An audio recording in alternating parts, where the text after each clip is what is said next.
ఈ రోజు అయితే కార్తీక సోమవారం కదా, ఇంట్లో పూజ అది కంప్లీట్ అయిపోయినాక మేము దగ్గరలో ఉండే టెంపుల్ కి అయితే వెళ్ళాము. మా చెట్టుకి ఉసిరికాయలు అయితే ఈ ఇయర్ నుంచే స్టార్ట్ అయినాయండి కాయడం. నేనైతే ఈ కాయలు కోసాను దీపం కోసం. అంత మార్నింగ్ అయితే మా పాప లెగదు కాబట్టి నేను మా హస్బెండ్ అయితే వెళ్లి 365 ఒత్తులు వెలిగించుకొని వచ్చామండి. మా ఊరికి దగ్గరలో అయితే పక్కన మండూరు ఉందండి, అక్కడ శివాలయం ఉంది. శివాలయంతో పాటు Madan Venugopala Swamy temple and Kothuluri Veerabrahmendra Swamy temple కూడా ఉంది. శివాలయానికి వెళ్ళినాక అక్కడ ఉన్న జమ్మి చెట్టు కింద 365 ఒత్తులు వెలిగించుకున్నాక పంతులు గారికి స్వయం పాకం ఇచ్చి మేమైతే మదన్ వేణుగోపాల స్వామి గుడికి అయితే వెళ్ళాము. ఇక్కడ ఉన్న చెట్టును చూసారా, ఇది మీలో ఎంత మంది గుర్తుంది? దీన్ని అయితే నాగమల్లె పువ్వు అంటారు. ఈ కింద ఉన్నవన్నీ శివలింగాలు అంటూ ఉంటారు, పైన ఉన్నవైతే పాములు అంటుంటారు. చూసారా, చిన్నప్పుడు తెలియక లింగం పూల చెట్టు అనే వాళ్ళం మేమైతే.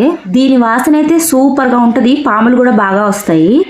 అందుకే ఎవరు ఇంట్లో పెంచుకోకూడదు. మేము వచ్చేస్తుంటే అయితే ఈ ఆవు కనిపించిందండి, ఇది ఆలయ గోవు, పుంగనూరు ఆవు అంటారు కదా, అదండి చాలా క్యూట్ గా ఉంది. ఈ రకం ఆవులు అయితే హైట్ పెరగవు, అట్లానే ఉంది. వీడియో నచ్చితే సబ్స్క్రైబ్.